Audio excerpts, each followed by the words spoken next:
একটা দুঃসংবাদ আছে। যারা আমাকে ভেঙে চুরে টুকরো কাচের মতো ছড়িয়ে দিতে চেয়েছিল তাদের জন্য।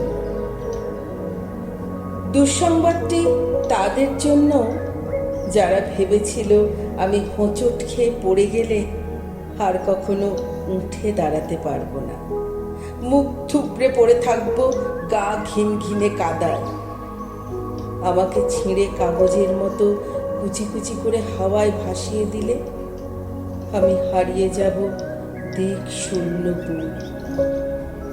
যে আমাকে টেনে হিঁচড়ে নামিয়ে নিতে চেয়েছিল অতুলান্তিক বিষাদ সমুদ্রে, ডুবিয়ে দিতে চেয়েছিল এক পৃথিবী বিম্বিসার, যে আমাকে অযুত রাতের কান্না লিখে দিয়ে বুকের ভেতর খুঁড়ে দিতে চেয়েছিল শ্যাওলা জমা স্যাঁতসেঁতে এক মজা পুকুর, যে আমাকে দুঃখ দিয়ে পুড়িয়ে শেষে উড়িয়ে দিতে চেয়েছিল ছাইয়ের মতো, তাদের জন্য দুঃসংবাদ।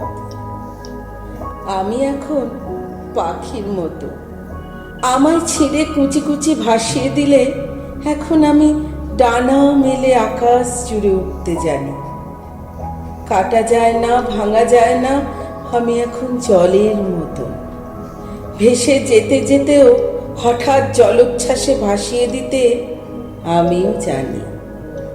আমিও জানি ছড়িয়ে থাকা টুকরো কাঁচের শরীর থেকে দুফল এক ছুরি হতে। এই যে মানুষ দুঃখ দিতে দক্ষ ভীষণ, সেও জানুক আমি এখন হাসতে জানি।